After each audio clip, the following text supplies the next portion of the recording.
All right, we are back for the first time with a new episode of Webheads, episode 2. We're talking about the All-Winner Squad today. This is Marvel/Timely's first team-up, consisting of a team of unbelievable talent. We have Captain America, everybody's favorite, Bucky Barnes, not yet the Winter Soldier, so don't get it confused. This is a very small Bucky Barnes, a childlike Bucky Barnes, but for some reason, we'll get into that later. Human Torch and his small child sidekick, Toro. And in this team up, you would never believe the next person that's going to come up is everybody's favorite. My guy, my first draft pick, Namor. Him and Human Torch on the same team. Kicking butt. I was going to say something worse than that, but they're on the same team. Next team member up was the Whizzer. And last but not least, Miss America, who is of no relation to Captain America. If you're new to Marvel, you may not know who some of these characters are. And if you're well versed in Marvel, you still might be asking who a few of these characters are. So let's do a quick rundown on who they are. Also, if you're new to the show, my name is DeMarco, and that's Steven. We're brothers. We are doing the show just as a, I guess, sort of, I don't know, what would you call it? A way to get people to read comics more, to learn about some of these new characters that are going to be coming into the MCU soon, and also to start a community, a bigger community of comic readers out there, because a lot of these stories are pretty dope. Yes, some of these older ones can get kind of wordy. They're a little wordy, a little bit, I would say, simple. If you're used to how, normal media, whether it's movies, comics, TV shows, how it normally is now, they're a little simple, but it's a good way to kind of learn where things kind of started and where they came from. Yeah, there was one story in the lead up to all of this.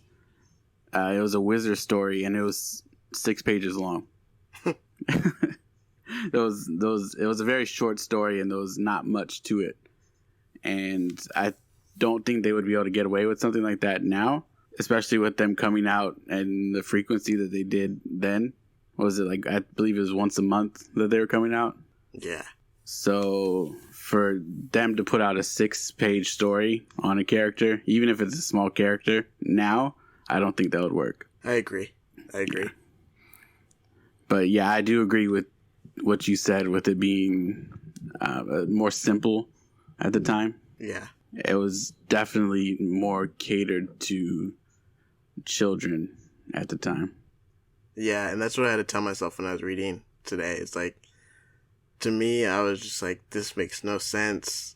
And the listeners, you guys will hear this as I'm kind of explaining the 2 issues that I read, this crossover event. You'll realize just how simple and sort of juvenile the villain is. And then you'll, as I was reading it, I was like, man, this is just so weird. This is a whole lot of, like, Captain America would never do this, or like this and that, but then I have to remember back then these were solely for kids. Like, kids didn't have cartoons, they weren't doing anything else, and if you had a comic book, you wanted a kid to understand, what's happening. You don't want to bog it down with a bunch of exposition on, why the villain's doing exactly what they're doing. They just want to give them the good guys and the bad guys. So they're fairly simple, fairly easy to digest. It's just, if you're going in with the mindset of, I know these heroes from now, and you're trying to read them in the past, you're going to be highly disappointed in some of their actions, I would say. Yes, there's in one of these issues, Captain America steals something, and Bucky was just like, "Hey, we shouldn't do that. Like, that's not the kind of people we are." And Captain America just said, "Let's just keep moving." There was nothing else to it. They didn't speak of it any further. Nothing else in that issue even brought it up. They just kept going. So that's I think a good explanation of what this podcast is going to be about going further. And off of that, let me jump into a quick character synopsis of who we have in this story, just because you might not have heard of a few of these characters. And even though you have, like my brother said, these aren't necessarily the same characters with the same morals and integrity as what you may have seen in the more modern cartoons or the MCU. And the first one, Captain America, aka Steve Rogers, born on July 4th, 1922, because of course, why wouldn't he be born on July 4th? I'm sure most of us already know who he is at this point, but just in case you don't, he grew up a skinny, frail young man who tried to enlist in the army but was denied because of his size. After that, he was actually given a chance to enlist in the performance enhancing program to help him last longer no, not that. That's inappropriate for kids. He was offered a chance to enroll in the performance enhancing program called Operation Rebirth. He was taken to a lab in DC where he met Dr. Abraham Erskine, the super soldier serum creator. After being administered the serum and being bombarded with Vita rays to stabilize the serum in his body, he became the super soldier we know as Captain America today. Next, we have Bucky, aka James Buchanan. This is not the Winter Soldier that we all know from the movies. He's not as mean, he's not as rough, and honestly, he's not anywhere near as strong. He looks like in the movies, they definitely beefed him up to be more of a counterpart to Steve rather than a sidekick. Yes, in these comics, he is only 3 years younger than Steve, but when you read the comics, he will look like he's probably Steve's child. He was born in 1925, and his parents died when he was very young. After traveling to England in the early 40s, he trained with the British Commandos in hand-to-hand combat. Soon after he met and became friends with Steve Rogers, who had just become Captain America, he was assigned to be his partner, but wasn't aware of the super soldier identity. After finding out about it, he was sworn to secrecy. He then went into rigorous training under Captain America, in which he received his costumed identity, Bucky. Next up, we have everybody's favorite, my brother's personal favorite, even though he won't admit it, the Human Torch, aka Jim Hammond. I'm not going to go too deep into this because he was in our last episode. We all know what his story is. But he's picked up a new little partner, a new child partner, and his name is Toro. This kid is definitely interesting. Yeah, yeah, he's very interesting. The whole story of how he became what he is it's really interesting, but it's so convoluted and wordy. I won't go too far into it, but he's just like an angsty little kid who always has some jokes to like crack on people, and then Human Torch has to keep telling him, hey, this isn't the time for that. But Toro, aka Little Thomas Raymond, is a partner to Human Torch. He was born to a man and a woman under the employ under Professor Horton. And if you remember last episode, Professor Horton is not the greatest scientist out there. He made the Human Torch and didn't understand anything that the Human Torch could actually do. So the fact that little Tommy Raymond's parents were working for Professor Horton probably doesn't lead to anything good for that family. After Tommy's parents were killed by a train derailment and being in the crash himself, you would thought he'd be dead as well, just like his parents. No, he was found unscathed and then kidnapped by a circus. Yes, that wasn't something I made up. He was found unscathed and picked up and kidnapped by a circus. And then the story between that and when the Human Torch finds him is a very long story. But after he was kidnapped by the circus, eventually he was then found and adopted by the Human Torch. Now, I didn't read much about Toro, but he's not an android like the Human Torch. No, correct? he is a human boy. He's a human boy that can just burst into flames. Yes. Okay. Yeah. Again, people, don't dive too deep into this. This is the early 1900s. Yes. Things did not have to make sense. Always while listening to this podcast, remember that these are comic books. These are not these are not true stories to be told by my brother and I. These are very odd comic book stories that sometimes will just not make sense. And second to last, one of my favorites from this whole story, the Whizzer, aka Robert Frank. Robert Frank was ranked on CBR.com as the number 25 out of the 25 fastest characters in the Marvel Universe.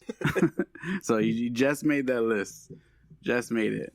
As a young child, when he was bitten by a cobra, his dad believed that by giving him a blood transfusion with a mongoose would save him. And surprisingly it did. But what it did, he gained the ability of superhuman speed. Do we know if this was like a special mongoose or a special cobra? This was a regular cobra and a regular mongoose. And I don't know why his dad thought that giving him a blood transfusion with mongoose blood was going to save him, but he had to be thanking all of his lucky stars after that happened. And last but not least, we have Miss America, aka Madeleine Joyce, not to be confused with the modern day Miss America, America Chavez. She gains super strength, flight, and super stamina, whatever that means. When she was visiting her millionaire uncle one day, who was a self-proclaimed scientist, while tinkering with his equipment late one night during a thunderstorm, she was shocked very badly and then laid in a coma for a week. While in the coma, her uncle, thinking he was the reason that she died, or was going to die because she was in a coma, ends up taking his own life, only for her to wake up Romeo and Juliet style a few minutes later and then be blessed with superpowers. Also, just to end this paragraph, she is of no relation to Captain America. Just want to make that clear to everybody. So no, she has nothing to do with Captain America, but the namesake is very Captain America. Yeah. Ish. You would think that she would be his sidekick. Yeah, you would have thought. But they were just like, no, let's just give him Bucky. We can't have a guy and a girl working together. Honestly, I feel like what it is like back then, because these were for kids, and you, as a kid, you can see yourself as either Bucky or Toro. And then you get to be the sidekick to one of these, like, grown-up heroes, It's like you weren't imagining yourself as Captain America. You're imagining yourself as Bucky because you get to run around with the hero and do all the cool stuff without actually having to actually punch Nazis. He just looks like a regular kid with a costume on. Yeah. So all those kids are probably reading it like, yeah, I'm Bucky. My dad's Captain America. And then the girls get to be Miss America. Yeah. Because that's their only option. So with that explanation of our roster, our team, let's go into the overall, should I say, issues or the series of what we're talking about. Yeah, we can do that if you want to start that up. Yeah. So initially, the All Winners squad wasn't the All Winner squad. They were initially just the All Winners. It was a comic series at the time. Timely, they had their big, not a huge roster, but their main people: Captain America, Namor, Human Torch, Miss America, and the Whizzer. Those were like their Avengers of the time. So they hadn't necessarily crossed over at any point during their runs. They would really just kind of do their own things. But then there was a series of comics called All Winners. And basically what that was the big hitters in Timely Comics. In the issue, they would all get their own story, do their thing, and kind of just do their superheroics, but they wouldn't necessarily cross over. Think of it more like a Saturday morning cartoon almost, with like segments. Yeah, like everybody gets their own time, and then maybe like right before everybody's season ends, then they get to all team up together and like hang out. Yeah. But that was pretty much it. There wasn't really a whole lot of crossover. But then at one point, around issue number 19 of the series, they decided, hey, let's do a crossover. And I actually have this quote from Stan Lee from 1999, because Stan Lee was a writer for the comics, and he said, I suspect that timely publisher Martin Goodman was the guy behind the All-Winter Squad. It's not my type of title I would have made up. I think he simply must have said it to me one day. I want to do a book featuring Torch, Toro, Captain America, etc. And let's call it All-Winter Squad. In which case, I would have gotten my stuff together and sent it out. But honestly, although I can remember the title, I can remember nothing else about the comic. It wasn't exactly a door-breaking, like, genre-smashing series or anything. It was just really, here's your favorite characters, and here's their stories in one book. Like I said, around issue 19, they decided, hey, we're going to do a crossover. And honestly, it wasn't much of a crossover, to be honest with you. It was interesting to say the least. It's 2 issues. It's issue 19. There was never issue 20. And then issue 21. So with that being said, let's just go ahead and jump into it, shall we? Yeah. So I got a little bit of a lead up to your comics that you read, your main event, I guess you could call it that. Just right off the bat, same as last week, Human Torch is still calling people rats all the way through. There's an issue where Steve and Bucky fight zombies. Oh, that's interesting. Yeah, that one was a good read for the 12 pages that it was. It was a pretty good read. Also, I wasn't aware of this. I thought maybe because I came into comics kind of late, but I thought the world always had known that Steve Rogers was Captain America. That was my understanding, too. When I read this, nobody... He's in the army, not a single person there besides Bucky knows that he's Captain America. And he keeps getting sent on missions and then gets, like, Steve Rogers himself in trouble. Captain America and Bucky show up, and everybody is always just like, hey, Captain America's here. How do you know we were here? But then like you said earlier, I remembered that this is most likely for kids. So they're thinking less about the fact that, like, you guys should all know that this is Steve at this point. Yeah, he's going to get Steve court-martialed. Yeah, he's going to get Steve kicked out of the army. There's so many times that Steve should be just kicked out of the army completely. Namor, my favorite, still doesn't know how to mind his business. He's hopping on ships. He's beating people up. Most of his time is just spent in the water now, where he probably should stay. But it's like every time he sees a German ship out there, he's like, nope, not again. I'm taking you guys out. Every German ship he sees, he's knocking them out. He has the biggest, for somebody who doesn't have a country, he has the biggest problem with Nazis ever. It's not like they were down there shooting like missiles into the water, into Atlantis, and saying, hey, get those guys out of here. He takes it upon himself to always just wreck a German ship. And then Namor says this thing, instead of saying, oh man, this is just my luck, he says, oh, this is just my meat. I think I did read him say that. And I've never heard anybody say that in my life. Oh, just my meat. That is, if I had heard somebody sounds creepy. Yeah, if I had heard somebody just say that on the street, I would probably just start walking the other way, across the street. I don't want to be anywhere near somebody who's saying, oh, this is just my meat. What are you talking about? What are you looking at? Should I be this close to you? So Bucky and Steve end up getting stranded on an island after their plane crashes in Singapore. But when they're in Singapore, also Captain America comes to save them from being like murdered by the savages that are on the island.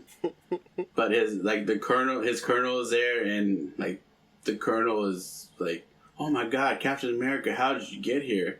How did you know? And he ended up saving them, and then he just thanks Captain America. And then Steve and Bucky finally come out from like the woods, and the colonel's like, oh, you guys are still alive? He's like, we were almost killed over here, and you guys are just out in the woods?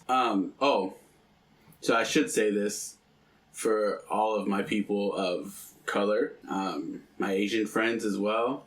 Captain America does say some stuff that that could be considered very offensive and racist at this point in life. I mean, there's a lot of characters saying things, caricature, like the way some characters look. Yeah. It's not a very good, like... No. At one point, he called... I hate to even say it, but at one point, Captain America called some people with some brown skin little brown rats. And I was like... I shouldn't be laughing at that. I was like, I'm just going to close this issue, just get to the next one.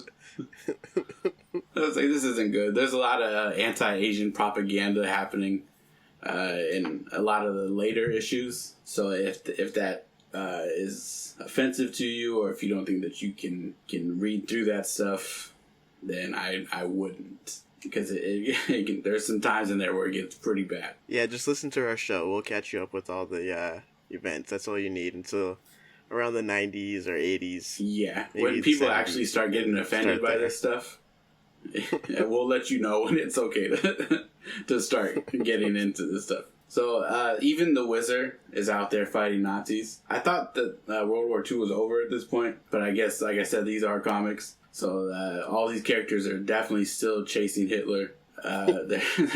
Namor is tearing up every Nazi ship. The Whizzer is fighting Nazis in New York. The Torch ends up heading back to Texas, like he did in the last episode. But this time he takes his buddy Toro with him. There's a prison scene in one of these issues where an inmate says he's going to sing like a beautiful dove when it's time to start their breakout. And then when he starts to sing, he just yells out, "Cuckoo!" And that was it. Like when I hear somebody say, "I'm going to sing like a beautiful dove," that cuckoo is not what I wanted to hear. I thought he was going to throw out a nice little whistle or something. No. Namor is no longer impervious to bullets. He jumped on a pirate ship and they had guns and they shot him in the head, and it didn't pierce his skin, but it hit him hard enough to knock him unconscious. And then they strapped 300-pound weights to him and threw him in the ocean, because they didn't realize at that time that it was a submariner.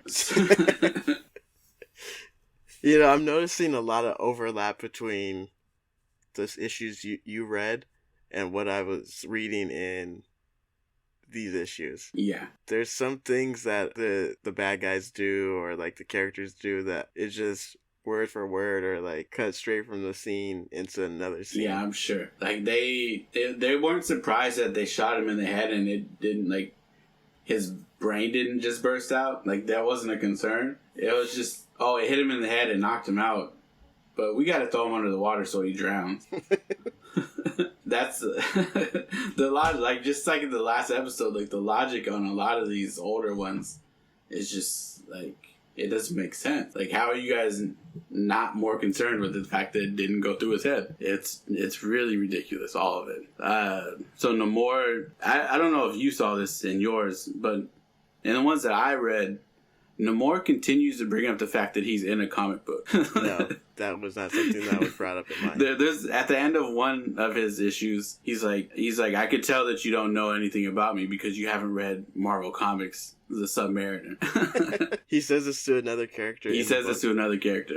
And then in the middle of one of his issues, not even at the end of one of them, he was like, "You would know my backstory if you read Marvel Comics." But it's not like a... You know how sometimes they throw that kind of stuff at the end of an issue, where they wink or something, or pick up issue number 2 to find out what I do. Yeah, it's kind of like breaking the fourth wall. Hey, check me out. He did it in the middle of an issue, and it was just you would know more about me if you read Marvel Comics. Didn't. This after he got shot in the head? A couple issues after he got shot in the head. Yeah. Yeah, that's probably what he got the X-Men Origins. Bullet to the head exposition. Now he can just break the fourth wall whenever he feels like it. That's what I've learned from comic books and comic book movies. You get shot in the head, now you either forget things or you start knowing everything. Every villain in the Captain America comics looks like they came straight out of an old horror film. They're the scariest faced people I've ever seen in my life. And they're not monsters. They're just they're just bad people. but they're so ugly. They just like they draw everybody, like all these horrible people with like the worst looking faces, and it's crazy. Human Torch and Toro are allies of Great Britain. That's a story in its own. And then they end up flying over to England to help them defeat Nazis. And then, as you can see, the Nazis are a strong theme in all of this. Everyone loves a punch a Nazi. Yeah, everybody should want to punch a Nazi. The Whizzer... The Whizzer has a friend named Raffles that went to jail for bank robberies. Yeah, Raffles. Not Ruffles, Raffles. He went to jail for bank robberies. For some reason, when you said that, I automatically thought of like a rabbit, but I'm pretty sure he's not a rabbit. He's just a redheaded young man who went to jail for stealing from the bank. And then when he got out, he turned his life around for good. But then then the Whizzer calls him to help crack open the bank vault because I guess two people from the bank got trapped in there. The Human Torch and Toro fight a villain named the Vulture. This isn't the Vulture from the Spider-Man comics or from any of the cartoons or the movies. This is an old Vulture that only lasts for this issue. He dies pretty quickly. So sorry to spoil that for you guys, but he's he's not going to stick around.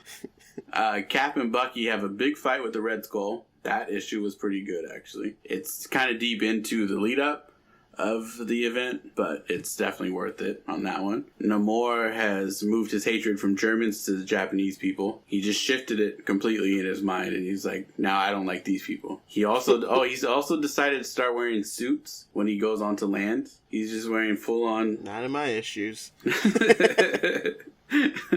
Well, for some reason, he's just wearing a 3-piece suit when he goes on land. And then he goes to visit your actual first-round pick, Betty Dean, who now works at the newspaper. So I'm guessing that her cop career did not pan out the way that she thought it would. I'm guessing that she spent too much time in the chief's office and he just got sick of it. I'm going to say, in the issue I'm going to explain, I'm getting a strong hint that the writers at the time did not want women to be cops. I'll just say that, and then when we get into it, I'll explain a little bit more. All right. And then the last one I got, for some reason in all of the issues that I read leading up to this, Miss America was not spoken of in almost anything. Like, at all. I read my whole part, and I didn't see your name come up once. So I'm assuming that you're going to give us a little bit more on that. No, I am not, because there's no other information. Perfect. They just threw her face in there and said, hey, girls can do things sometimes. But this is my lead up to the main event. I didn't want to give you guys too much detail on everything going on. One, because that's a lot of reading on my part. And two, I figured it was just better to give you guys a few points that I thought was important, some things that I saw were interesting, and it'll still give you guys a chance to read it through on your own. Now we'll kick it off to my brother and tell his part of the main event. All right. So, this part of the event is, like I said, it's going to be broken into segments, so it's going to be a little bit of me explaining each character's role in all of it.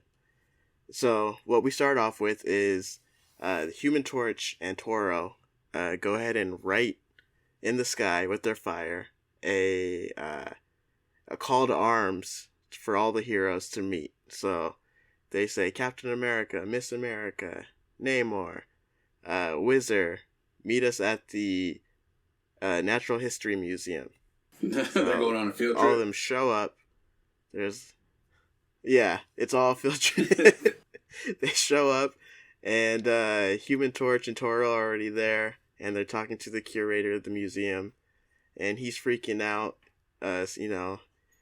Exhibits are broken, but only 6 of them. Only 6 exhibits. There is, and they're all for the history of man. So one covers the Iron Age, the other one covers the Bronze Age, and so on and so forth. So they're all broken, and then there's a note that says, something along the lines of, if you guys want to find out who broke these exhibits, come find me. And then everybody's head starts going, who is it? Who could have done this? And let me just tell you, Captain America has one of the most foolproof ways of figuring out who this bad guy can be. So his first thought is, at the bottom of the note, it's signed by the criminal, whose name is Isbissa. Isbisa. Now Captain America's first thought is, what's that name backwards? And that'll give us the identity of the villain who's doing this. And he says it backwards. He's like, that's not a name. Must not be it. And he's all out of ideas by that point. And so then there's more notes. Everybody's looking at notes, and there's each specific person. And then there's one more that says, basically along the lines of, hey Norman, I hope this goes through and that we come out of this clean. And they're like, who's Norman? But what does Captain America do? He uses that foolproof plan of names backwards. And what's Norman backwards but Namor? And then everybody is turning heads, thinking, Namor, are you involved with this? Is this some sort of prank? And Namor just like, what the? He's like, I'm trying to be a good guy here, guys. I've been a good guy for the, however many years it's been. And they're like, listen, if this is a prank, you need to cut it off because it's not funny. And so Namor's just like, you know what? Screw you guys. I'm going to take my note that I have, and I'm going to go solve this by myself. Okay, hold on, wait. So everyone's just like, yeah, fine, do your thing. Everybody got their own individual notes. Yeah. And then they thought that the note that said Norman was Namor backwards? Yes. Okay. So they accused him of being part of the crime. And he gets upset, so he's leaving. And there's like, fine, do whatever you want. And then Toro is just like, guys, that's wrong, like, we should apologize for him. He's one of us. He's a hero. They're like, nah, whatever. And so Toro is just like, well, I'm going to go with him because I feel bad, so I'm going to try to fix this. So Toro chases after Namor. Cap, everybody else, Miss America, Whizzer, they're like, all right, everybody, we have our individual notes that's each assigned to one of the ages of man, so let's go do what we do. So Cap sends everybody to where they need to go. At this point, the story breaks off into chapters. So, first chapter is going to be Cap and Bucky. Their note is related to the Bronze Age. So, their note says along the lines, go to the art museum and something about a bronze statue. So they go there. They're talking to the curator of the museum. He's showing them like this big bronze statue with like jewel eyes. And then Cap's thinking, that's the statue that they're going to try to steal. This will be easy. We'll wait here for them to come in. We'll stop them. No problem. So they're sitting there waiting. And then all of a sudden this goon just like walks in with a gun and doesn't try to shoot any of them. He just shoots the statue. And he just like, Cap's just like, wow, this guy sucks at shooting. And the guy gets away. And then the curator's just like, oh, I don't think he was aiming for us. Now the bronze statue has what's called bronze aging or something. The bullets were covered in this rust that'll destroy the statue. So he had bullets like, we can fix that it. Caused that? Yeah. And actually, let me rewind a little bit, because before the guy comes in with the gun, we find out that the criminal who had broken the exhibits at the other museum, the Isbissa guy, is basically funding these other crimes to happen. So the guy who comes in he was given a plan by Isbissa to go in there and do this to distract Captain America. So he does that. Cap takes them out fairly easy. And then the curator's just like, oh, now that we have to fix this statue, we need something to replace it. So he calls up whoever he calls. They're like, yeah, we'll send down another statue. Later that night, they're delivering the statue. But what we don't know is the criminals, this was their original plan, to rust the original statue, so then they bring in another one. They're hiding in the truck, and their plan is to steal the paintings out of the museum. But little do they know, Captain America was already waiting there. And so Captain America catches them in the act. He's trying to fight them. But then a guy pulls a gun on Bucky and is like, all right, Cap, don't move, or the guy's going to lose his life. And Cap is just like, all right, fine, you whatever. So then they tie up Cap. And this is also surprising to me. Cap goes down super easy in these books. Like, yeah, it's almost like he can't take a punch. He really does. Even in the ones that I was reading, like, he got, like, sucker punched and just, like, fell over. And then, like, Bucky was like, oh, no, he's unconscious. Like, I don't know if, like, the movies and, like, the more recent TV shows have made him, like, overpowered or not. But, like, he was getting beat down a lot in these. Like, he gets knocked out, and then while Bucky's like, hey, you can't do that, he gets bitch slapped with the gun, and then he's out. To be honest, all of these characters, so they tie them up, like, get beat down, like, pretty quickly.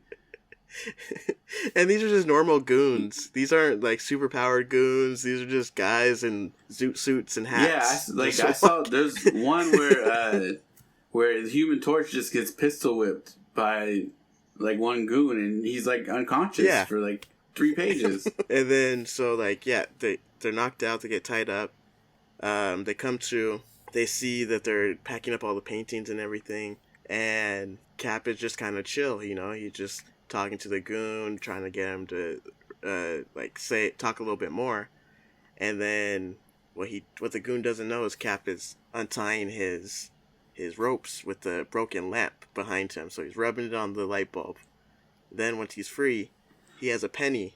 He shoves it in the lamp, which causes all the lights to go out. It shorts the lights. and then in total darkness, he beats up all the goons. No problem. So he has no issue fighting people in the dark, but then gets punched in the broad daylight, and it's just like, oh. Yeah, no problem. Just sucker punches left and right, and then the goons are out. Plan is squashed. Cap and Bucky have saved the day. And then we jump to quickly. We just see it's Bissa in the darkness, toiling away in his lab, doing what he's doing. And he seems totally okay that these plans are not going the way he wanted them to. He's fine with these criminals not getting away with what they were trying to do. And then, so that's the end of chapter 1. Chapter 2, we jump to the Whizzer. His note sent him to a movie set. Oh boy. Where they're shooting some Western movie or whatever. And in the movie, I guess it's about a train, or a criminal who was on a train, and he was about to get robbed, so he hid the gold or whatever. And Whizzer shows up, and the director's, like, all excited, because he's just like, yeah, the prop master got the real train from, you know, the actual crime. And Whizzer's like, oh, that's pretty cool, but I'm going to stick around and see what kind of crime goes down here. And so he's just standing around, and then we jump to the criminals, the goons, who show up to the movie set, tie up the actors, steal their costumes, and I honestly don't know what their what their intentions were here, but they start filming the movie. The goons are on horses chasing the train, which, my understanding, the train wasn't moving in the first place. They just wanted to be movie stars. But they're shooting real guns at the actor playing the conductor. And then Whizzer's like, oh no, I gotta save them. Something's going on. So he jumps on the train. The goons steal the train, and Whizzer has to pull, like, another train for some reason to catch up with them. Long story short, he goes onto the train, beats up the goons, because what they were after was the gold that was left over from the original criminal, right? And so, once again, the hero wins, the goons are knocked out. And we jump to Isbissa again. Totally fine, doesn't care that his plans are being foiled by all these heroes. He's just toiling away in his lab still. Next chapter, we go to Torch. Now remember, it's just Torch now. No Toro. Toro went off with Namor because Torch is kind of a dick. And so, Torch, his note was tied to the Age of Steel.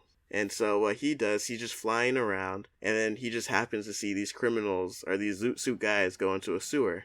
So he's like, oh, what's going on with that? So he gives it a couple moments, he goes down after them, he sees them going in through a secret tunnel, which is connected to a bank. So he's like, oh, this is going to be easy, I can stop them right now. And so he follows them in there. He's taking care of them, beating them up, flying around them, keeping them in like a lasso of fire. You think he's got it.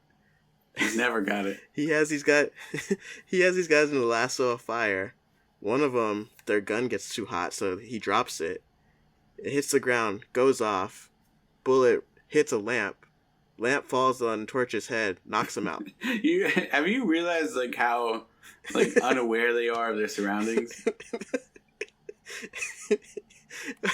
But not even like a full lamp, not a chandelier, just a light bulb.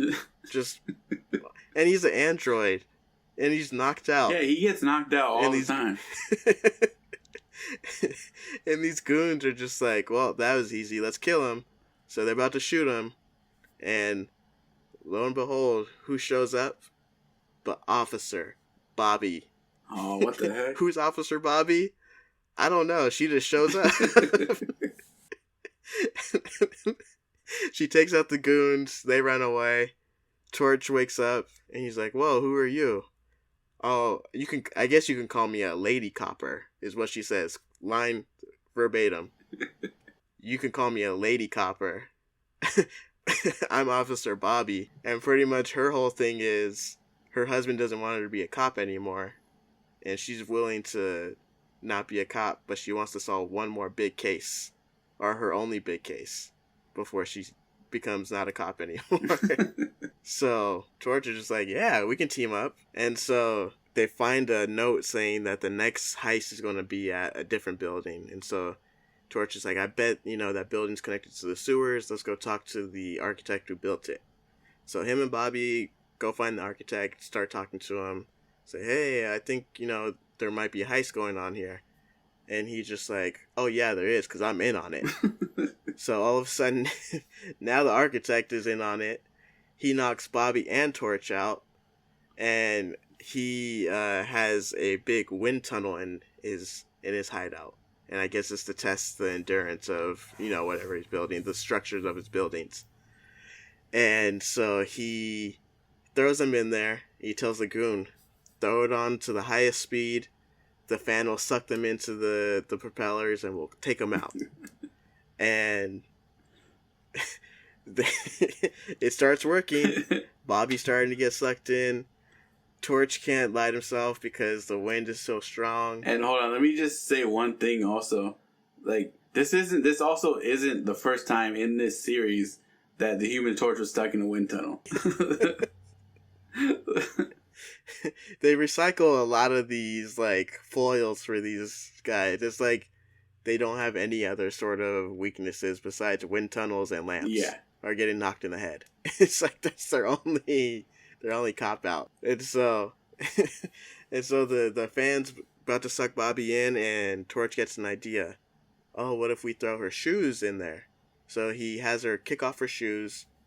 The shoes somehow go into the fan, slow it down just enough for him to flame on, and then he's able to bust out of the fan tunnel, take care of the goons. The day is saved. Which doesn't even make sense. Him and Bobby solve. It doesn't even make sense because all he needs is oxygen to flame on. That's it. And you're in a wind tunnel that's feeding you nothing but. He's an advanced android who can light himself on fire and drive and have all these relationships, but he can't. Yeah. The one thing that feeds him is energy. And so once that's all done, Bobby's like, fine, I solved my big case, my first big case. I solved it. Now I can retire. And she lays a kiss right on Torch's cheek, and he's like, oh, I've never experienced that before. And that's the end of it. That's the end for Torch. Then we go to the next chapter. This one is one of my favorites. Miss America. So her note led her. It was about the Stone Age, so led her to a police chief's house. So she goes there, knocks on the door, says, "Hey, ma'am, can I speak with your husband? I received a note that there's a crime that may be committed." And she's like, "Oh, sure, he's been in his study all morning. Let me go get him." And so she goes in there, and there's a big scream, and Miss America runs up there, and the guy's been turned to stone, just sitting at his desk, just stone. And they're like, "Oh no, what happened?" And they find another note that says, "If you want your husband back alive, give me 10 $1,000 bills."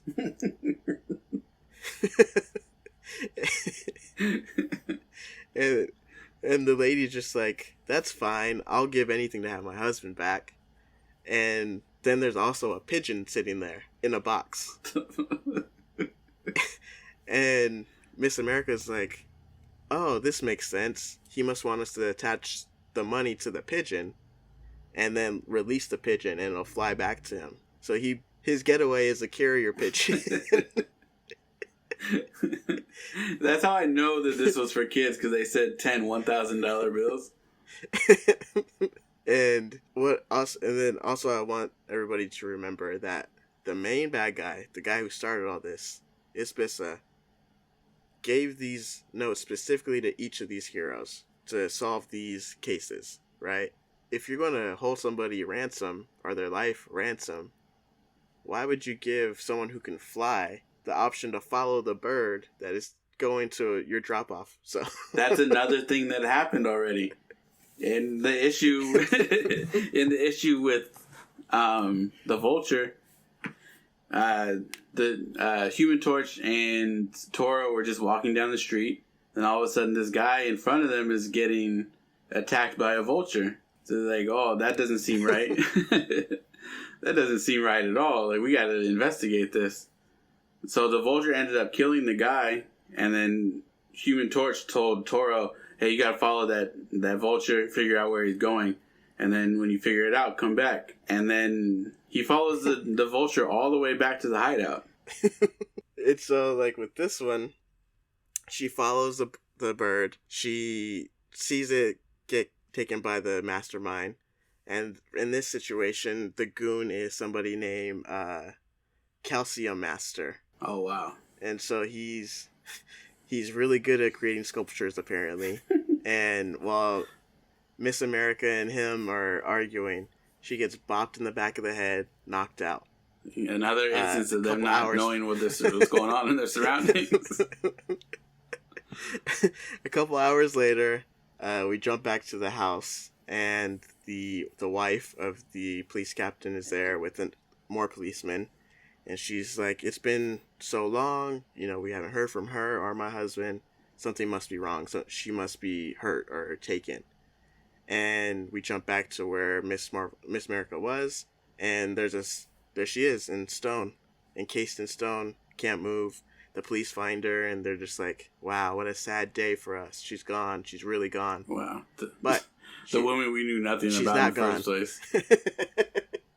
She's not gone. What's actually happening is this Calcium Master guy is just really good at creating sculptures of people. And the statue at the guy's house is just a statue of him.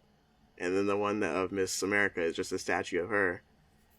Somehow she ends up getting out of her restraints, chases the Calcium Master and his goons up a mountain, and she punches him and he falls off the mountain and dies. And that's the end of her story. I believe she is the only one who has murdered somebody in these. They murder people so easily and frequently in these comics. Namor is just always, he seems like he's just always going to be murdering people. Whenever we see him, he's going to be killing people. But Human Torch and Toro killed a few people. Like I said, Namor obviously always does it. I think Bucky killed somebody. They just don't. Their care for human life just doesn't. It's non-existent for a lot of them. Yeah, it's very not there. Yeah, it's their whole rationale is just if you were bad, you deserve to die. So yeah, she punches him off a cliff. She says like a cool one-liner, and then her story ends. And then we jump to Namor and Toro. And so Namor is just saying that he has to go to the northern Antarctic to, get whatever he needs. And Toro's like, oh, I'm going to come with you. He's like, don't be ridiculous. I go underwater. You'll die under there. And the water's too cold for you. And he's just like, no, I can flame on just enough to where it creates a warm barrier for me to swim. But that still doesn't... That doesn't make any sense. It still doesn't make any sense because... Or does it still allow you to swim super fast? Or like... What's going on? I saw this boy like fall into a lake and not be able to flame on. Yeah. So...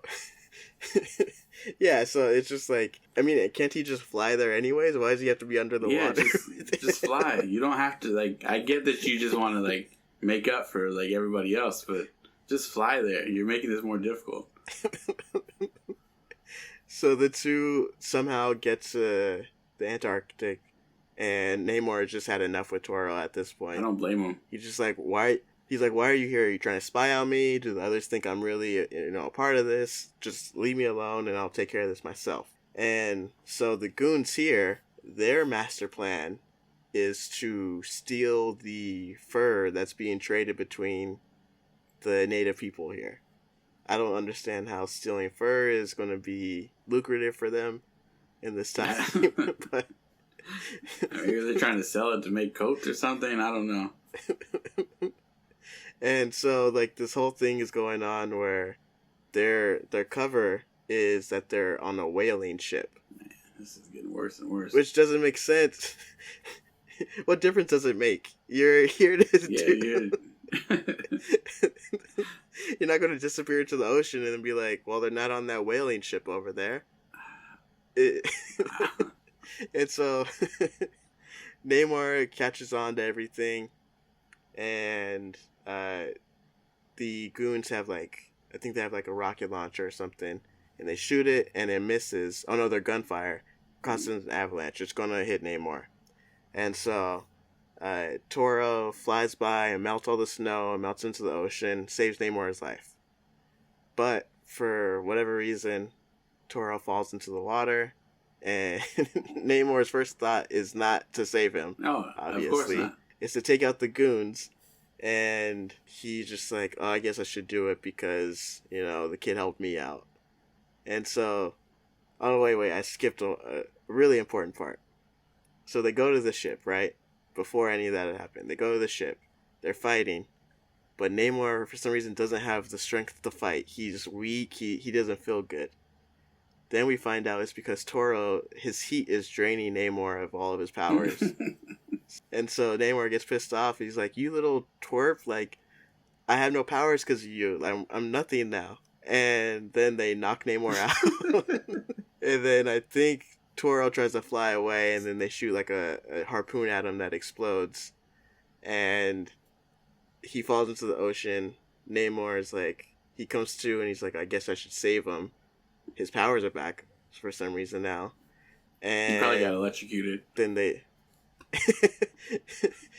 jumps into the water, saves them, and then Namor rides a whale into the whaling boat and destroys it, and I'm pretty sure he kills those guys too. See, I told you, he doesn't care about killing. And then, so that's the last of it. They all finish their quest.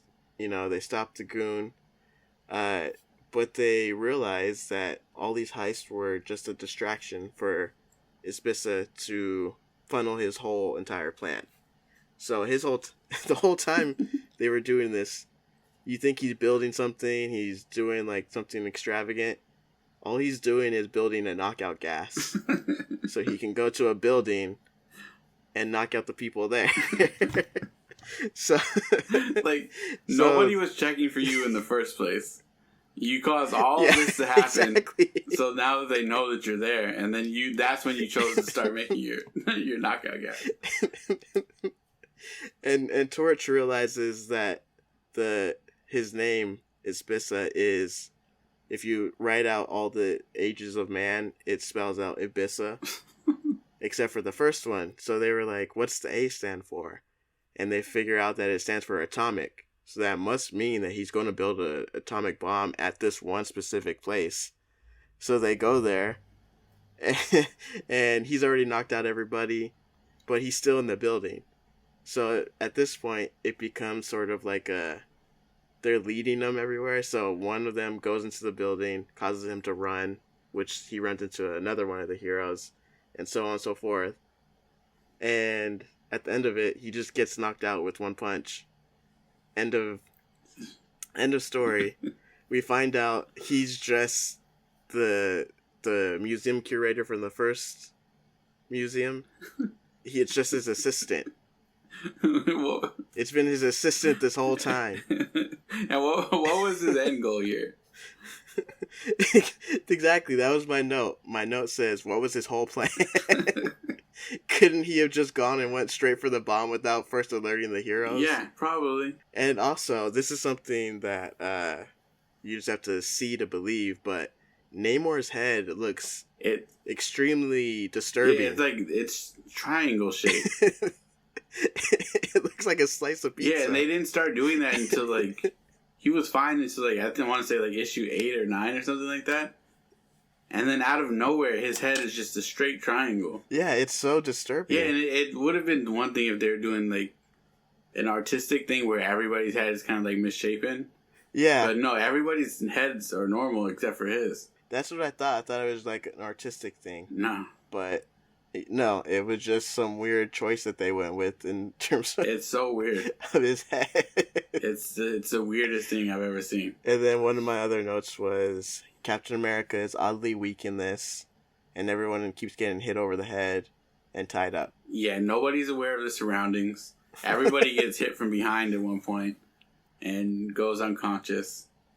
One thing I forgot to say earlier is that Namor actually took another girl to an island and left her stranded there for a little bit. But this time he came back with the ship and took her back. So at least he was better this time. This has just been a weird combination of... It's like a cartoon. I mean, it is a cartoon, but it's like the same story over and over, just with different heroes. Yeah. The next issue is probably one of the weirdest things I've ever read. And so 21 is laid out in the same way. There's different segments. The heroes are doing their own thing. So this one starts with Cap doing a call for arms to all the heroes. So he sends it out over the airwaves. Says, everybody, we need you. I got a big problem going on. So everybody shows up, and he starts telling him the story. He was about to infiltrate another criminal, Madame Death. He was about to infiltrate her structure, but at the time of that happening, a man from the future shows up, and he goes by Future Man. And he's a short, just... he looks like... if anyone's ever seen Aqua Teen Hunger Force, he looks like a character from that show. Just a short, old man with a hood. Basically, he comes from the year 1 million AD. The Earth at that point is inhospitable. It's just destroyed. No one can really live there. So they decide to send him to the past to wipe out mankind. So then they can come to the past and take the planet. Which, if you know time travel rules, it's kind of doesn't make sense, but okay. They're making their own rules at this point, so. And so Cap is explaining all this to the team because he saw all of it happen when he was trying to infiltrate Madame Death's hideout. And the one thing about Future Man is that he's a total, for lack of a better word, asshole. The moment he shows up, he's like, you guys are stupid. I'm smarter because I'm from the future, and I have mind bolts. And he does everything he does with his mind. He shoots lightning bolts from his mind. He flies with his mind. He controls people with his. It's just kind of insulting. Yeah, and it's how much better are you when you're living on the Earth that doesn't have people? It's probably you and 5 other people. We're still good. Yeah. So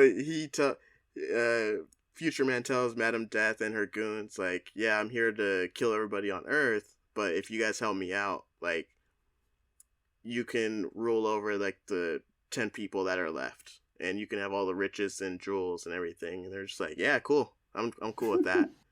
And so Cap tells them this, and he also tells them that Future Man is going to wipe out everybody on Earth, but he's only going to do it from one continent.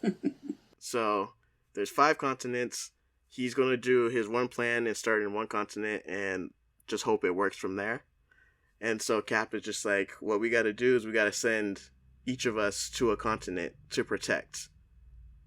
Not a specific city or a state or a country in a continent.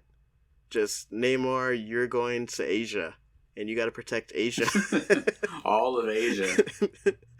You figure out the best spot, and you protect all of Asia. And so he sends himself and Bucky. Cap and Bucky are going to Europe. Which doesn't make sense. You're Captain America. Exactly. Just stay where you are. So him and Bucky go to Europe.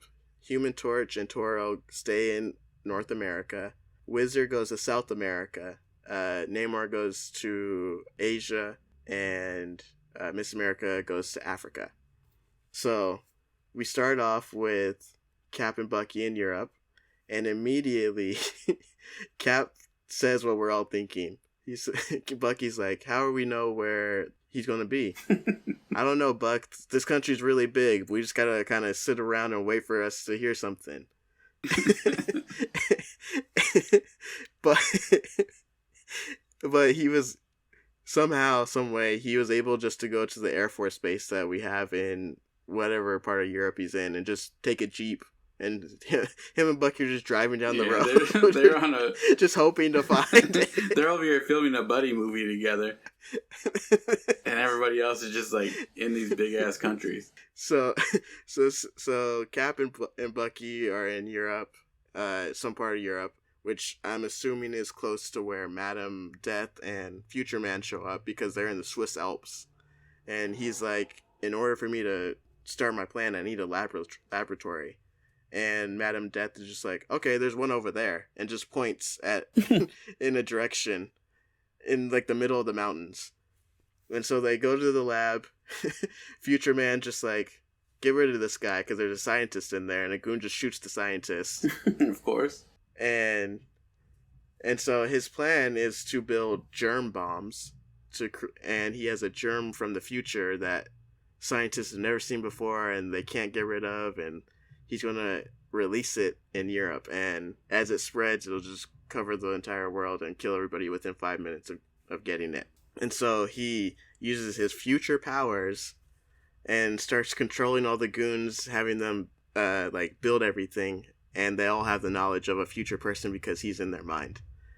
And so they're building these bombs. They release one in one town. It kills everybody. Cap and Bucky end up at that town. But by that point, the wind has already blown the germ away. So they're just like, yeah, I can breathe without anything. Oh, no, they have a handkerchief. They just put a handkerchief over their mouth and they're fine. Oh, yeah, that works. I mean, people did in the beginning of the pandemic. What Cap does is he finds the bomb and he's like, oh, this piece says it's made here. So then they go to that spot. And then they ask somebody who makes this bomb. And then they point to the laboratory. And then they go. That's how they figure out where they are. It's just a game of detective skills. And it's not even good detective skills. Yeah, it's really just, hey, I found this. Who does it belong to? Oh, it's that guy over there. And so, so him and Bucky go up to the lab. And they plan on just busting in and cracking skulls and taking names and everything. But they didn't count for the goons having guns, so they start getting shot at, so they run away up a hill, and they're just sitting there kind of thinking, and Cap starts rolling the snowball, and Bucky's like, Cap, what's one snowball going to do? And so Cap rolls it down the hill, and as it's rolling, it gets bigger and bigger and bigger and bigger, and then it knocks out all the goons like like a bowling ball. And there's like an avalanche too, and like the laboratory that they're in gets destroyed, and Cap is ready to catch Future Man, but Future Man isn't there. He's astral projecting. He's just like, fine, you foiled me, but I'm going to move to a different continent and do a new plan there. So, great. Middle fingers to you, and he disappears. And so Cap foils his plan. He sends a telegram to all the other guys. Hey, I beat Future Man here, but he went to a different continent.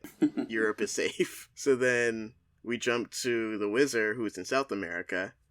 And I just want to say, in this part, I don't know what part of South America they're in, but I think the writers assume that all people in South America are the same sort of Hispanic. Yeah, I'm sure. Because some of the writing and the clothing that the people were wearing was very, you know who they were trying to represent in that. So it was just kind of... Yeah, I mean, just based off of how they drew and wrote for the Japanese people that they were writing about, I don't even need to read it to figure out how they represented everybody.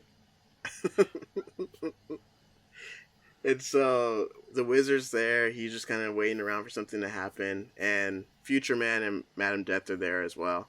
They hire some local goons to kind of put together a machine. Again, Future Man controls them to kind of give them the blueprints on how to build the machine. And it's a slow people down machine. Yeah, of course. So the machine, it slows them down to the point where they're still conscious. Your mind isn't thinking in slow motion. You're still thinking like normal, but you just can't move your body because it's moving so slow. And so they turn it on, and it shows like the people in town being affected by it. And one guy's eating, and he's like, I can't get this piece of food to my mouth. Surely I'm going to starve. Like, that happened immediately in that man's head. Like, all of a sudden, he's moving in slow motion, and the first thing that came up was like, oh, I'm going to starve. How am I supposed to eat like this? I'm going to die out here. And the weird thing is that it's that panel, and then there's a panel of somebody driving their car, and, you know, rightfully so, he can't take his foot off the gas, so he's just speeding. That's frightful. So that's scary. That I'll give it to him. And then there's a plane crashing, there's a train that can't stop. So all these things are happening, and then there's this one guy who can't get the piece of food in his mouth. I'm going to starve. I'm going to die out here. And so the machine's on, and, like, these people can't move, and they're just like, yeah, great success. Like, it's going to reach all these far places. People are going to not be able to move and all die and whatever. But it even starts affecting the Whizzer, but he feels the vibrations he hears the hum of the machine. So instead of going as fast as he normally does, it only slows him down to the point of going as fast as a race car. So now he can only run 200 miles an hour. So he finds the machine, and, you know, he's taking out the goons and everything, and Future Man just like, yo, crank that thing to the highest level, crank it to 11. What doesn't make sense is they crank it to 11. It slows Whizzer down only to, like, a walking pace. So he can still move. It's just only, like, slow, like, normal human speed. But it doesn't affect any of the goons. So they're still moving normal and everything. And so because he can't move fast, they tie him up, but only his arms. But then he's like, in one of his bubbles, he says, they had to turn the machine off in order to tie me up. So they're not affected by it, but they didn't tie up my legs. So then he speeds off just with his arms tied. And then he finds, like, a farmer, and he runs past the farmer and, like, gets the ropes cut in, like, his saw or something, and cuts the ropes. And he's like, thanks, amigo. No. And then he runs back. I should have known that was going to come up. He runs back while the machine is still off, beats up the goons, breaks the machine, tries to catch Future Man, but guess what? He's not really there. It's astral projection. Of course. But Madame Death is there, so he tries to catch her, but Future Man just kind of uses his mind powers to, like, levitate her into his ship, and they fly away. So again, Whizzer contacts everybody and says, hey, I just bought him in South America. We're good. He's going to a different continent. So then we jump to Namor. Namor is tasked with covering all of Asia. He's there, and he just doesn't seem like he really cares at all, because he's just kind of walking down the street, just like strutting his stuff. And, and while he's walking, he hears like a call on the radio asking for help, because there's a ship in the ocean being attacked by pirates. And he just like, haven't heard anything about Future Man, so I'm gonna go help these people on the ship. So he loves the jumps ship. in the water. He loves a good ship. Jumps in the water, gets there. The pirates are in a submarine, so he's like kicking all their butts and everything. And Future Man is watching from his ship, and he's just like, hey, we can use these pirates for our scheme. Why don't we go get them? So Namor saves them. The pirates are going away.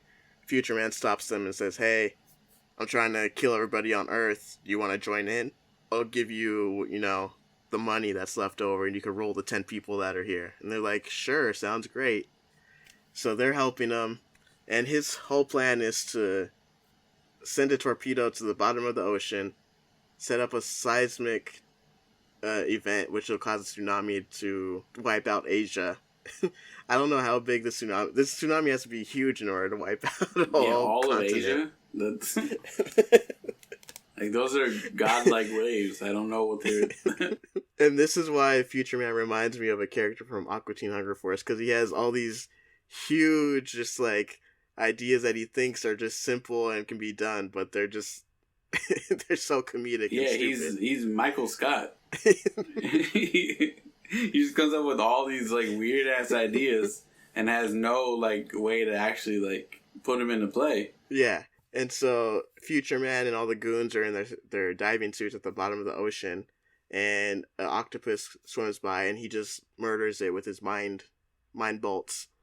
And for some reason, there's a mermaid watching them, and she's like, I gotta tell Namor. So she swims and finds Namor and says, hey, this guy is planning on blowing up a bomb at the bottom. Can you come help us? And he's like, sure, come on. So they both jump in the water. He gets there. He starts beating up these goons because, it's the water. He's in his element. He can do everything that he needs to in the water. And then Future Man is just like, whoa, you can fight and live and breathe in the water? Like, why don't you join me? And he's just like, no. Why would I join you? So he's like, fine, I'll just kill you with my mind. He's like, I can't kill you with my mind bolts, but I can definitely knock you out. So he knocks him out with his mind bolts. Of course. And then they tie him to the torpedo. And then they're like, all right. They slap the butt of the torpedo, and it goes sailing off. Get out of here. And you think Namor is going to die, and then he uses his powers to speak with fish, and they bite through the ropes. He's able to rip off the part of the torpedo before it explodes. He saves the day. Future Man is, say it with me, not really there, because he's projecting himself. And so Future Man's like, all right, you defeated me like everyone else, so off to another continent. So he heads off to Africa, and then so this one is actually like the most simplest and quickest one. So Miss America's in Africa. The story starts with like a caravan of people walking through the desert, and then they're attacked by mummies. They're like, oh no, like mummies, and the mummies are speaking perfect English and everything, and then Miss America swoops in, beats up the mummies, and they run back to the pyramid. And so she's like, oh, something weird's happening in there. So she goes in and just instantly starts destroying their whole like setup. No talking, just starts throwing coffins around, like breaking stuff. And she's a real American, I tell you. And the Future Man had built like this battery that like can bring zombies back to life, and she destroys that. And Madame Death is still there, so she's like, I'll take care of this. And she runs up to Miss America and just like slaps her. And Madame Death has no powers whatsoever. And she just slaps her, and then Miss America just like, all right, and just like throws her against the wall. Madame Death gets up and just like starts running, and then Future Man runs with her, and then they run into a room, and the doors shut behind them and then behind Miss America, so she's trapped in there. And she's just like, oh, though, this is a situation. And it's an airtight room. So she's starting to lose consciousness. She's losing breath. Future Man astral projects into there, and he just wants to watch her die and gloat. And, he finally defeated one of them. And he walks in. He's like, I'm going to sit in here and read hieroglyphs. First one he reads is, it's like a statue, and it says, turn me if you want freedom. And so she's like, okay. And she turns it, and the doors open. so, so she leaves, and then he's like, damn it, I've been foiled again. Off to North America. And so that was like the shortest and easiest one. And then lastly, we go to North America. Toro and Torch are there on the lookout. Future Man and Madame Death go to the desert, and they find some cowboy goons who are going to be like their muscle for this. And again, Future Man controls them, has them create what's called a atomic match. So pretty much it's a match, and once you light it, no matter what it is, it catches on fire. So dirt, sand, rocks, water, anything on fire until it burns to ash. And so he plans to just light everybody on fire, everything on fire. But this one, he actually is actually pretty smart. So he knows all the heroes are there waiting for him. So what he does is start a forest fire in Canada. But he comes to the southwest to light the fire. So while Torch and Toro are dealing with the fire in Canada, he's lighting this fire in the desert of America to, get it as big as possible so they can't take care of it. I don't think he understands how the Human Torch works and how he kind of has control over power. I don't think he understands how any of these guys work. Toro and Torch make small work of this forest fire, and then they hear about a fire in the desert, and they're like, that's impossible. There's nothing in the desert to be on fire. So then they fly down there, and they're just like, dang, how do we get rid of this fire? Our powers aren't working against it. Nothing's stopping it. And Future Man's there taunting them like, oh yeah, you idiots. You can't put out an atomic fire, don't you know? And it's like, of course we don't know. You're from the future, dummy. And so, they're trying everything. They're trying to, just, put it out with their powers. Nothing's working. And then Future Man's like, oh, I bet this will take care of you too. So it starts to rain. And so the rain isn't putting out the atomic fire, but it put out the Human Torch and Toro.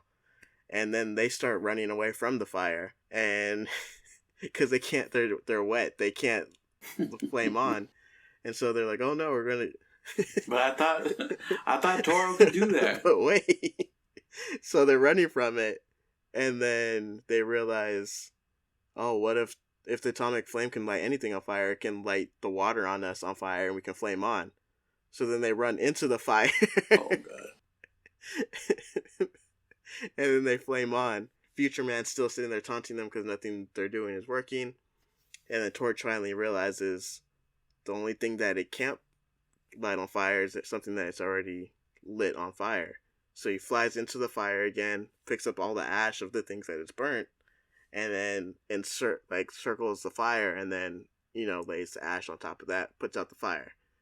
And so Future Man's defeated again, doesn't know what to do.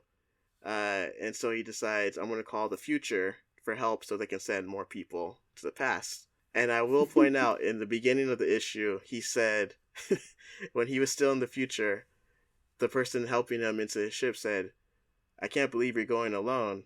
And then he says, I can take care of these idiot fools from the past. We're from the future. I can do this. And yet, here we are. So he's like, I want to call the future to send more people. And so all the heroes, they regroup at their headquarters, and they're just like, yeah, we defeated him, but he's going to call the future. What do we do? And so there's we got to figure out where he's at. But they noticed each time they fought him, there was a cloud in the sky, dark cloud. And they realized, oh, his ship must be in the cloud when he's there. So Captain America sends Miss America and the Torch and Toro to the desert to see if he's still sitting there. So they go there. They notice that he is still there, and he's flying around. So they knock his ship out of the sky, and it crashes and everything. Whizzer brings Namor and Bucky and Cap to the desert and they confront him. So they're trying to fight him and everything, and it looks like they're going to win, but then he's like, oh, and this is something else too. So after the fight with Toro and Torch, they go regroup, but you would think if you're going to send a message, it's going to take maybe a couple seconds, maybe a couple minutes.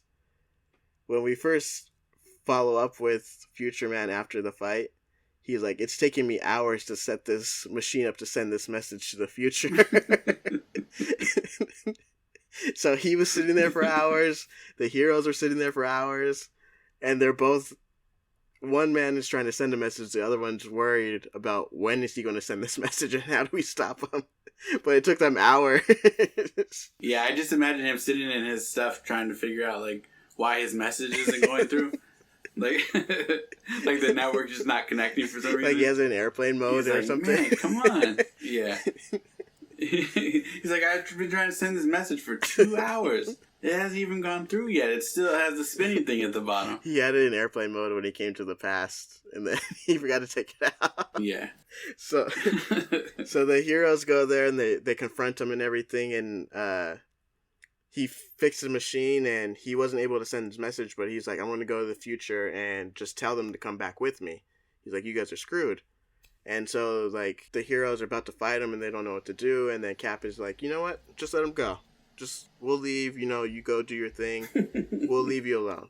And so they're just like, Cap, what are you doing? He's like, oh, I busted his time machine, and I turned the knob from future to past. So I ripped out the wires, so they're not going to the future. They're just going to keep going in the past for as long as eternity. And then the last shot is just Future Man and Madame Death just screaming in terror because they can't stop, and they just keep going past and past and past and past. And that is the most ridiculous story I've ever read. But it was still kind of fun. It was just kind of corny, the fact that, like, they had to watch over entire continents. And his plans were only based off of what continent he was in. That part was nuts. Like, you're gonna send Namor to like the biggest one and just say, hey, you're covering all of Asia. Yeah. Like, it's not. Hey, we think he's gonna show up on like the shores of like Japan. No, it's just hang out over there till you hear something. Yeah, it was a weird book. There was a lot of, like I said, just simple things that could have been easily resolved, but they took the long way around. But overall, it was kind of fun. Just to I liked these stories more than when we read the original Human Torch and Namor stories, because the artwork in these were a little bit better, and the coloring was a lot more vibrant. They're using a lot more colors, so it kind of felt a little bit more modern than the other ones that we read. So I kind of like these ones. Yeah, the other ones felt kind of dark. Yeah, it was kind of muted, and like it was still kind of like that corny, like, oh, this thing's happening, so I can do this, or like just simple things like that. But overall, I think these stories were a lot better. Yeah, I think so. I think we're always just gonna, like, on these older ones, we're just gonna keep running across like these ridiculous stories that don't like make sense to adults in 2021. But these ones were a lot more fun. I think because there was more characters, it was like, you don't feel like, damn, I've been reading 15 issues of the Human Torch, just trying to figure out when he's gonna get into this. I liked it. Hey, yo, Jeb, what's the score? Come on, we gotta go. Yes, this is the next part of the podcast. We're gonna rate this story on 1 to 5. 1 to 5 webheads. What is your rating for this? I'd say for the first one, you said 1 to 5. For the first issue 19, I'd say 2 out of 5. Mainly just because I know we said, like, they're simple and like not too much to think about, but it was just ridiculous. Like, the story it was honestly, there was nothing there that warranted any of it happening. So it just kind of felt like a waste of time. But issue 21, I would give that one maybe like a 3.5, maybe a 4, depending on how I'm feeling. But it was a lot better, and I liked the fact that like it was sort of like that the what was happening was kind of based around like the character rather than like the other one, which is just like, oh, you're going to the Bronze Age and you're going to do this. Like this one was Namor in the water, or Whizzer fighting something that was actively, against his power set and all that. So I think there's a little bit better. Yeah, like everything that was against them was like meant for them. Yeah. So what do you overall, the lead up, the two event issues all together, what do you give the whole story? I'll give the whole story like 3 out of 5. I would say read it once, just to kind of get the gist. I don't think any of these stories are gonna.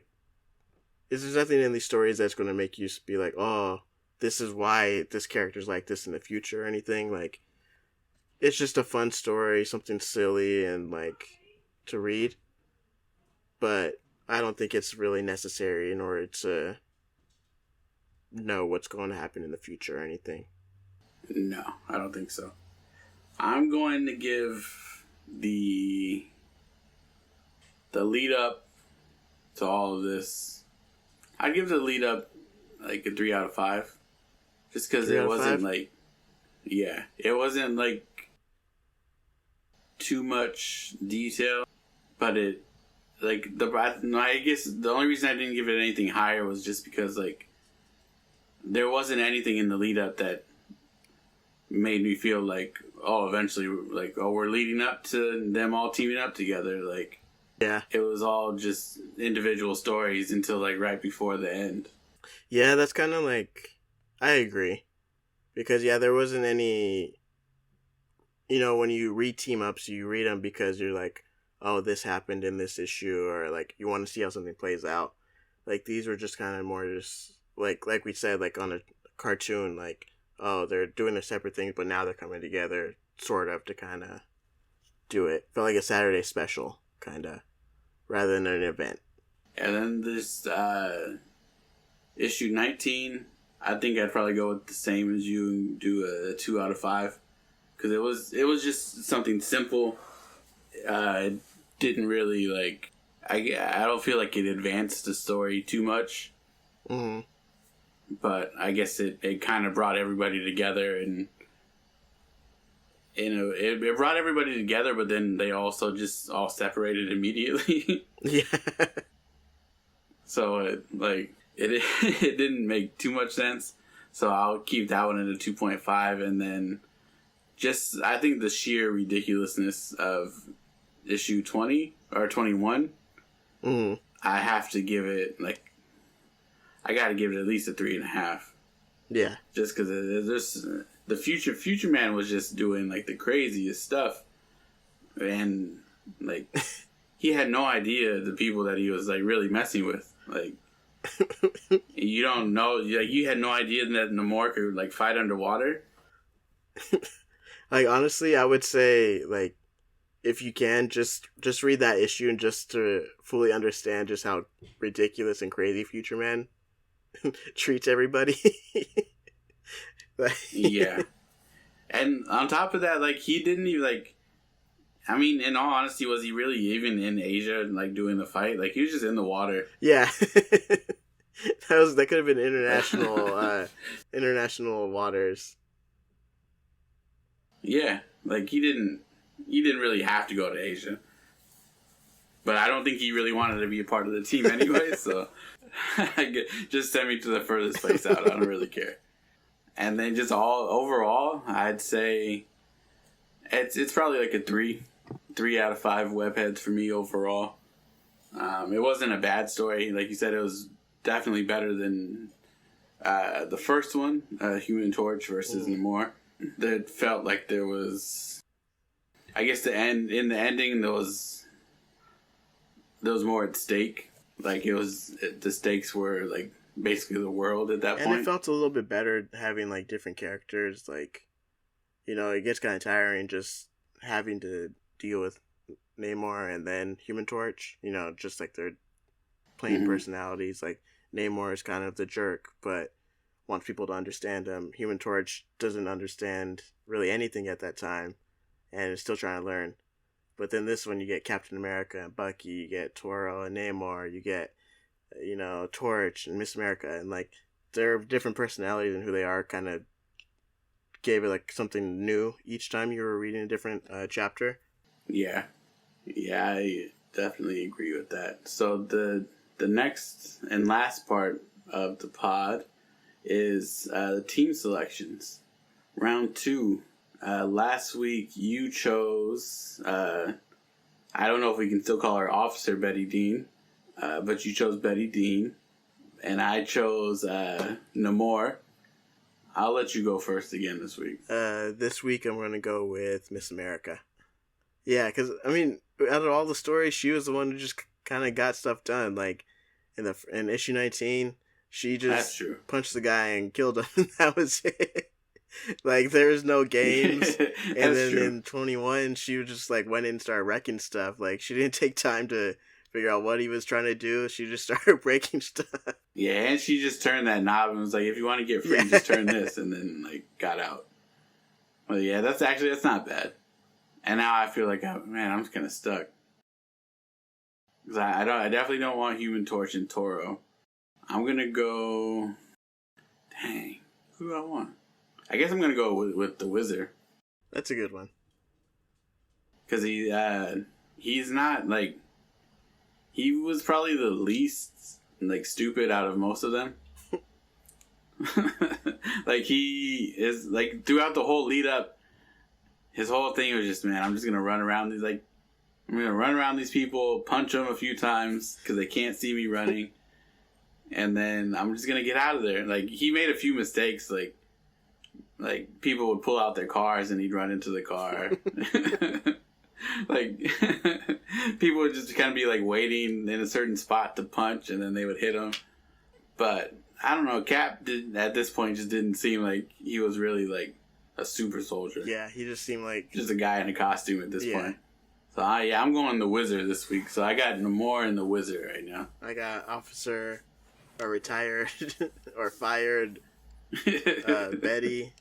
You got ex-cop Betty Dean. And then I got Miss America. Yes. Oh, also in one part, in one issue, she wasn't wearing glasses. The next issue, she's wearing glasses while she fights. So I don't know if that's just a style choice or something. But I thought it was kind of cool.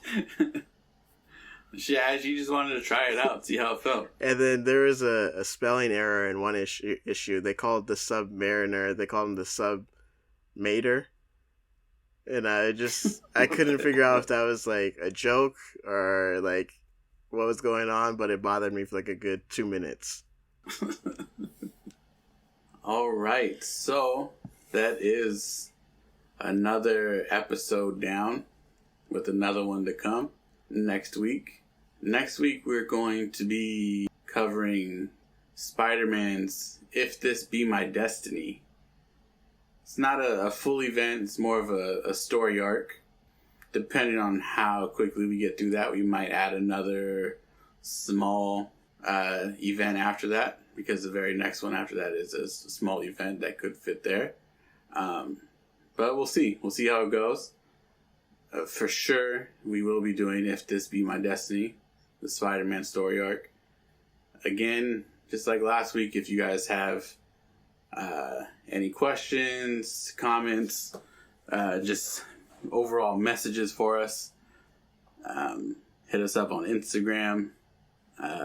Give us a like, subscribe on Spotify, Google Podcasts, Apple, wherever you can find some podcasts, wherever you're listening to it. Give us a thumbs up, a like, a follow. And don't forget to let us know who you picked from this week for your team. Remember, we're going to week 5 picking teams, one character, and then after week 5, you can choose a character from that week, or just keep your. But if you choose a character from that week, you got to replace somebody else. If you don't, it's your choice. It's all good. Yeah, we have literally no way of making you do anything, so keep all 10 characters if you want. Keep 6 characters. I can't make you do anything. But if your team has more, and once we get to week 5, if your team has more than 5 characters, and you tell me that your team can beat my team, I'm not even going to listen. I promise you I won't listen. That's messed up. That's cheating. I picked 5. You got to pick 5 out of your 6 or 15 or whatever it is. No cheating here, guys. At the Webheads, we don't cheat. At least not on picking teams. But if you take me back to 2002, I had a whole notebook full of cheat codes. So that's a different story. but right now, no cheating. 5 people, 5 characters, and that's it. Week 2 down. We will see everybody for week 3. DeMarco, it's been good. It's been real. I appreciate you. It's been a long time coming. Yeah, it's been a long time coming. It's been a long time since I've seen you face to face. But I don't plan on meeting up with you anytime soon. So. Yeah, same here. So, see you when I see you. See you on the flippity flip. That's brotherhood. All right, guys. We will see you next week. Peace out. Bye, everybody.